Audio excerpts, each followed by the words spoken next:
राधे कृष्ण दोस्तों। एक बुढ़िया माई थी, उसके साथ बेटे और एक बेटी थी। बेटी की शादी हो चुकी थी। जब भी उसके बेटे की शादी होती, फेरों के समय एक नाग आता और उसके बेटे को डस लेता। बेटे की वहीं मृत्यु हो जाती और बहू विधवा हो जाती। इस तरह उसके 6 बेटे मर गए। 7वें की शादी होना बाकी थी। इस तरह अपने बेटों के मर जाने के दुख से बुढ़िया माई रो रो के अंधी हो गई। भाई दूज आने को हुई तो भाई ने कहा, मैं अपनी बहन से तिलक कराने जाऊंगा। माँ ने कहा ठीक है। उधर जब बहन को पता चला कि उसका भाई आ रहा है तो वह खुशी से पागल होकर पड़ोसन के यहाँ गई। पूछने लगी कि जब बहुत प्यारा भाई घर आए तो क्या बनाना चाहिए। पड़ोसन उसकी खुशी को देखकर उससे जल भुन गई और कह दिया कि दूध से रसोई लेप, घी में चावल पका। बहन ने ऐसा ही किया। उधर भाई जब बहन के घर जा रहा था तो उसे रास्ते में सांप मिला। सांप उसे डसने को हुआ। भाई बोला, तुम मुझे क्यों डस रहे हो। सांप बोला, मैं तुम्हारा काल हूँ और मुझे तुमको डसना है। भाई बोला, मेरी बहन मेरा इंतजार कर रही है, मैं जब तिलक करा के वापस लौटूंगा तब तुम मुझे डस लेना। सांप ने कहा, भला आज तक कोई अपनी मौत के लिए लौट के आया है जो तुम आओगे। भाई ने कहा, अगर तुम्हें यकीन नहीं तो तुम मेरे झोले में बैठ जाओ, जब मैं अपनी बहन से तिलक करा लूं तब मुझे डस लेना। सांप ने ऐसा ही किया। भाई बहन के घर पहुंच गया। दोनों बहुत खुश हुए। भाई बोला, बहन जल्दी से खाना दे, बड़ी भूख लगी है। बहन बोली, भैया क्या करें, न तो दूध की रसोई सूख रही है और न ही घी में चावल पक रहे हैं। भाई ने पूछा, बहन इतनी देर क्यों लग गई, क्या हुआ, तू क्या पका रही है। तब बहन ने बताया कि ऐसे ऐसे किया है। भाई बोला, पगली, कहीं घी में भी चावल पके हैं या दूध से कोई रसोई लीपते हैं। गोबर से रसोई लीप, दूध में चावल पका। बहन ने ऐसा ही किया। खाना खा के भाई को बहुत जोर से नींद आने लगी। इतने में बहन के बच्चे आ गए। बोले, माँ माँ माँ माँ, हमारे लिए क्या लाए हो। भाई बोला, मैं तो कुछ नहीं लाया। बच्चों ने वह झोला ले लिया और जिसमें सांप था, जैसे ही उसे खोला उसमें से हीरो का हार निकला। बहन ने कहा, भैया तूने बताया नहीं कि तू मेरे लिए इतना सुंदर हार लाया है। भाई बोला, बहन तुझे पसंद है तो तू ले ले, मुझे हार का क्या करना। अगले दिन भाई बोला, मुझे जाना है, मेरे लिए खाना बना दे। बहन ने उसके लिए लड्डू बना के एक डब्बे में रख दिए। भाई कुछ दूर जाकर थक कर एक पेड़ के नीचे सो गया। उधर बहन के जब बच्चों को भूख लगी तो माँ ने कहा कि खाना दे दो। माँ ने कहा, खाना अभी बनने में देर है। तो बच्चे बोले, मामा को जो रखा है वही दे दो। तो वह बोली कि लड्डू बनाने के लिए जो बाजरा पीसा था वही बचा पड़ा है, चक्की में जाकर खा लो। बच्चों ने देखा कि चक्की में तो सांप की हड्डियां पड़ी हैं। यही बात माँ को आकर बताई तो वह बावड़ी सी होकर भाई के पीछे भागी। रास्ते भर लोगों से पूछती रही कि किसी ने मेरा गैल बाटोई देखा, किसी ने मेरा बावड़ा सा भाई देखा। तब एक ने बताया कि कोई लेटा तो है पेड़ के नीचे, देख ले, वही तो नहीं है। भागी भागी पेड़ के नीचे पहुंची, अपने भाई को नींद से उठाया। भैया भैया, कहीं तूने मेरे लड्डू तो नहीं खाए। भाई बोला, ये ले तेरे लड्डू। नहीं खाए मैंने, ले दे के लड्डू ही तो दिए थे।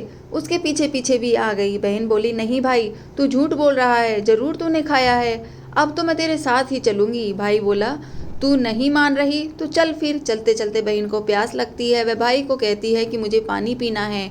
भाई बोला, अब मैं यहाँ तेरे लिए पानी कहाँ से लाऊं, देख दूर कहीं चील उड़ रही है, चली जा, वहाँ शायद तुझे पानी मिल जाए। तब बहन वहाँ गई और पानी पीकर जब लौट रही थी तो रास्ते में देखती है कि एक जगह जमीन में 6 शिलाएं गड़ी हुई हैं और एक बिना गड़े रखी हुई थी। उसने एक बुढ़िया से पूछा कि ये सिलाएं कैसी हैं। उस बुढ़िया ने बताया कि एक बुढ़िया है, 7 बेटे थे, 6 बेटे तो शादी के मंडप में ही मर चुके हैं, तो उनके नाम की ये सिलाएं जमीन में गड़ी हैं। अभी 7वें की शादी होना बाकी है। जब उसकी शादी होगी तो वह भी मंडप में ही मर जाएगा, तब वह 7वीं सिला भी जमीन में गड़ जाएगी। यह सुनकर बहन समझ गई ये सिलाएं किसी और की नहीं बल्कि उसके भाइयों के नाम की है। उसने उस बुढ़िया से अपने 7वें भाई को बचाने का उपाय पूछा।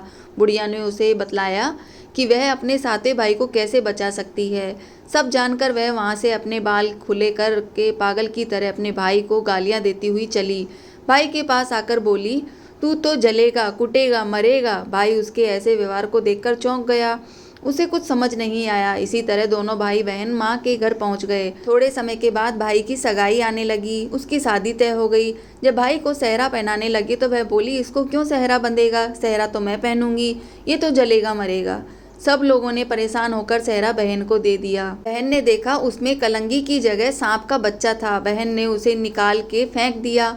अब जब भाई घोड़ी चढ़ने लगा तो बहन फिर बोली, ये घोड़ी पर क्यों चढ़ेगा, घोड़ी पर तो मैं बैठूंगी, ये तो जलेगा मरेगा, इसकी लाश को चील कौवे खाएंगे। सब लोग बहुत परेशान, सब ने उसे घोड़ी पर भी चढ़ने दिया। अब जब बारात चलने को हुई तब बहन बोली ये क्यों दरवाजे से निकलेगा, ये तो पीछे के रास्ते से जाएगा, दरवाजे से तो मैं निकलूंगी। जब वह दरवाजे के नीचे से जा रही थी तो दरवाजा अचानक गिरने लगा। बहन ने एक ईंट उठाकर अपनी चुनरी में रख ली। दरवाजा वहीं की वहीं रुक गया। सब लोगों को बड़ा अचंभा हुआ। रास्ते में एक जगह बारात रुकी तो भाई को पीपल के पेड़ के नीचे खड़ा कर दिया। बहन कहने लगी, ये क्यों छांव में खड़ा होगा, ये तो धूप में खड़ा होगा, छांव में तो मैं खड़ी होंगी। जैसे ही वह पेड़ के नीचे खड़ी हुई, पेड़ गिरने लगा। बहन ने एक पत्ता तोड़कर अपनी चुनरी में रख लिया। पेड़ वहीं के वहीं रुक गया। अब तो सबको विश्वास हो गया कि ये बावली सी कोई जादू टोना सीख कर आई है, जो बार बार अपने भाई की रक्षा कर रही है। करते करते फेरों का समय आ गया। जब दुल्हन आई तो उसने दुल्हन के कान में कहा, अब तक तो मैंने तेरे पति को बचा लिया, अब तू ही अपने पति को बचा और साथ ही अपने मरे हुए जेठों को भी बचा सकती है। फेरों के समय एक नाग आया। वो जैसे ही दूल्हे को डसने को हुआ, दुल्हन ने उसे एक लोटे में भर के ऊपर से प्लेट से बंद कर दिया। थोड़ी देर बाद नागिन लहर लहर करती हुई आई, बोली, तू मेरा पति छोड़। दुल्हन बोली, पहले तू मेरा पति छोड़। नागिन ने कहा, ठीक है, मैंने तेरा पति छोड़ा। दुल्हन बोली, ऐसे नहीं, पहले 3 बार बोल।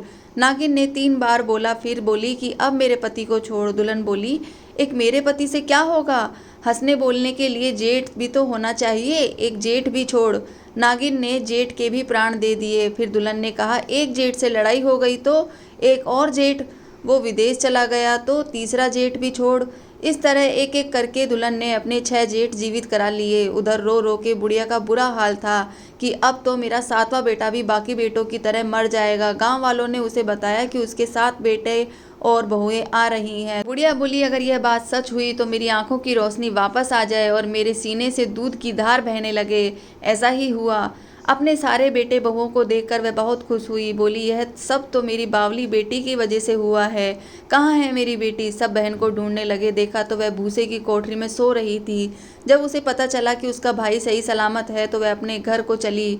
उसके पीछे पीछे सारी लक्ष्मी भी जाने लगी। बुढ़िया ने कहा, बेटी पीछे मुड़ के देख, तू सारी लक्ष्मी ले जाएगी तो तेरे भाई भाभी क्या खाएंगे? तब बहन ने पीछे मुड़ के देखा और कहा, जो माँ ने अपने हाथ से दिया वह मेरे साथ चल, बाकी सब भाई भाभी के पास रहे। इस तरह एक बहन ने अपने भाई की रक्षा की। राधे कृष्ण दोस्तों, तो यह थी भाई दूज की कहानी। आपको कहानी पसंद आई हो तो वीडियो को लाइक एंड शेयर जरूर करें।